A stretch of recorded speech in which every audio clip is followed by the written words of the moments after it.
Aqui, eu achei interessante esse e-mail aqui. A pessoa não quer ser identificada. Eu só vou ler a história. Padre Fábio, eu sou casado e agora em abril vão completar 2 anos que nós assistimos o seu programa. E tem sido uma bênção nas nossas vidas. Porém, eu não sei mais o que faço, pois toda vez que minha esposa lhe assiste, ela entra em depressão. Fica cabisbaixa, chora, não fala direito comigo, se isola, chora, mas eu fico pensando, meu Deus, mas a mensagem de hoje foi tão bonita, inspiradora, o que será que acontece que deixa ela assim? Eu tento iniciar uma conversa, mas ela se afasta e não conversa sobre o assunto. Eu acho que ela se coloca em muitas vezes como se estivesse vivendo o que o Senhor fala, ou imagina que é um recado de Deus vindo através do Senhor, talvez por conta de algumas dificuldades que estamos vivendo em nossas vidas. Mas dificuldades normais, nada que não tenha solução. Eu não sei mais o que fazer. Suas mensagens são maravilhosas, inspiradoras, educadoras. Por que então que para ela é motivo de criar uma depressão, uma tristeza? Padre, preciso muito de uma orientação. O que eu faço? Meu filho, às vezes a palavra ela nos desinstala mesmo. Eu confesso para você que não penso que o programa tenha que deprimir. Não, acho que tudo depende do jeito como nós encaramos a palavra que nos desinstala. O Padre Zezinho tem uma expressão linda, né? Ele fala paz inquieta, né? Jesus Cristo me deixou inquieto com as palavras que ele proferiu. E é bom que a gente esteja inquieto. Uma inquietude pode gerar em nós uma mudança. É por isso que quem está acomodado não muda a vida.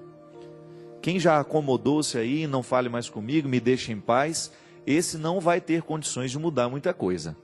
Agora, a partir do momento que nós ficamos inquietos com alguma coisa que veio de fora, uma palavra que foi proferida, uma pregação que a gente ouviu, um texto que a gente leu, uma imagem que a gente viu, se aquilo nos deixou inquieto, é preciso que a gente saiba direcionar essa inquietude, porque a inquietude ela tem 2 caminhos, ou ela nos leva para o buraco, ou ela nos leva para a solução. Tudo vai depender de como eu interpreto aquilo que me desinstala. Pode ser que a sua esposa esteja tendo dificuldade de administrar a inquietude que o programa provoca nela. Olha, eu particularmente não assistiria um programa que não me alterasse, que não me agregasse muito. Então, aqui, e o testemunho das pessoas que nos assistem, e eu dou testemunho por mim também, porque eu também cresço aqui agora, nesse momento que eu falo, é sempre assim, padre, toda quinta-feira eu acompanho o seu programa porque ele me faz bem. Mas não é porque a gente fica passando a mão na cabeça das pessoas, não é verdade? Quando uma pessoa me diz que o programa faz bem, eu sei que ela se incomoda com as coisas que eu falo também, com aquilo que é a pauta da nossa vida, e eu fico incomodado. Eu fico inquieto com aquilo que muitas vezes eu escuto aqui de mim mesmo, com aquilo que eu sinto que Deus fala para mim através de mim também. Quando Ele me chama a atenção para as coisas, quando eu recebo um e-mail, uma palavra, um exemplo de vida ou uma dificuldade que a pessoa esteja vivendo, que eu reconheço na minha vida também, eu fico inquieto. Mas o que eu faço com a inquietude? Eu canalizo essa inquietude para o meu crescimento. Então eu vejo, a palavra me incomodou, mas eu não vou deixar que ela me incomode por incomodar. Eu quero que ela me proponha novos caminhos. E só assim é possível superação, minha gente. O que é o processo terapêutico que a gente faz com o psicólogo? O psicólogo, ao nos deixar falar, escutar as nossas histórias, ele nos dá a oportunidade de criar inquietudes dentro de nós, porque eu conto para ele, eu fiz isso hoje. Aí ele pergunta, mas por que você fez isso? Não sei. Mas é preciso saber por que você fez. Por que você agiu daquela forma? Então veja bem, a provocação do psicólogo entra dentro de mim como um motivo para descobrir uma solução, ou até mesmo para lançar luzes sobre uma atitude que nem sempre eu penso sobre ela. E aí a minha inquietude pode me ajudar a superar uma dificuldade. Então agora é mais fácil falar para sua esposa e não para você, né? Porque o problema está com ela. Minha filha, se por acaso você muitas vezes se deprime com aquilo que eu falo e fica... significa que você está encarando a inquietude de um jeito pessimista, e não é para isso. Toda pregação que você escuta aqui na Canção Nova, que fala do pecado, por exemplo, não é para nos deixar deprimidos, não é para a gente ficar com a cabeça baixa, eu sou um pecador e comigo não tem solução. Não. Anunciar o pecado só tem sentido, e a igreja só fala de pecado, só tem sentido anunciar a fraqueza, se for para nos encaminhar para a superação dela, para abrir os nossos olhos, que nós não podemos continuar vivendo desse jeito. O discurso profético não é para causar medo no povo, mas é para causar coragem de superar. E é por isso que a palavra do profeta é muito dura, é para acordar as consciências. Não é para ficar passando a mão na cabecinha e consolando, não. É claro que a palavra de Deus, ela é sempre dura, mas ela é amorosa, porque Deus não nos corrige para nos machucar somente. Se por acaso a palavra de Deus nos fere em algum momento, é para nos curar depois. Mas curar para melhor, para ficar melhor depois. Então, se por acaso em algum momento o programa de direção espiritual te desinstala e te faz pensar algumas coisas, encaminhe o que ele lhe fez pensar para a sua superação, para o seu bem, e não para a sua culpa. Culpa não serve para nada, né? E a gente muitas vezes fica deprimido quando a gente se culpa. Quando a gente permite que o pensamento fique opressivo, eu começo a pensar que o que eu fiz é errado demais e não encaminho uma solução. Quando nós padres absolvemos o pecado de alguém, né, a gente dá a penitência, né? Mas o que é o grande significado da penitência?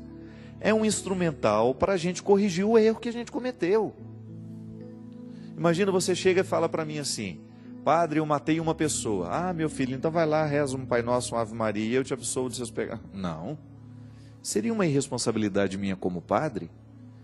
Meu filho, vai lá, se entregar à polícia. Vai confessar o crime que você cometeu. Padre, eu roubei. Ah, então tá bom, meu filho, que bom que você está arrependido. Reze um Pai Nosso, uma Ave Maria, e vai em nome do Pai. Não, isso não é cristão. Roubou? Devolve o que você roubou. É a penitência. Estou errado, Padre Renato? Não. O Padre Renato está aqui hoje me ajudando. Grande amigo meu lá de Petrópolis, um padre que precisa ser multiplicado por esse Brasil afora. O carisma que esse homem tem, o bem que ele faz, é uma coisa fantástica. Obrigado pela sua presença aqui, meu querido. Padre Paulo Ricardo também, né? A gente estava falando dele antes de começar. Eu estava em casa assistindo o Padre Paulo Ricardo e o professor Felipe Aquino no programa anterior, né? Antes de sair de casa. Que riqueza aquele padre, meu Deus do céu. Que bem que esse homem faz à igreja. Que bem que esse homem faz com a sua inteligência, mas sobretudo com a sua espiritualidade. É um homem que uniu as duas coisas, espiritualidade e inteligência. Eu tenho certeza que os padres que agora me assistem concordam comigo. A penitência não é uma solução mágica do pecado.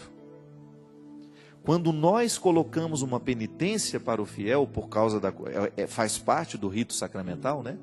Faz parte do corpo da confissão ter uma penitência. Isso não é para deixar o outro culpado, não. A penitência é um caminho para solucionar o pecado. Já está absolvido? Já. Deus já nos perdoou? Já. Mas o gesto concreto é uma forma que nós temos de plenificar essa ação de Deus em nós. Então, eu recebo a absolvição dos pecados, mas eu recebo com o comprometimento de que haverá uma ação humana para tentar corrigir aquilo que é humano. O que é espiritual em mim, a graça do pecado, da absolvição já retirou. E às vezes, minha gente, nós encaramos as coisas assim, de um jeito muito equivocado. A palavra do profeta, quando é dirigida ao povo para corrigir o povo, ela não quer destruir o povo, mas ela quer propor um novo caminho. Por isso que ela é dura. Você sabe disso. Se você ama o seu filho, muitas vezes você vai ter que dizer uma palavra dura a ele. Mas nunca se esqueça que a dureza da sua palavra só será compreendida à medida em que o coração dele souber ser amado por você.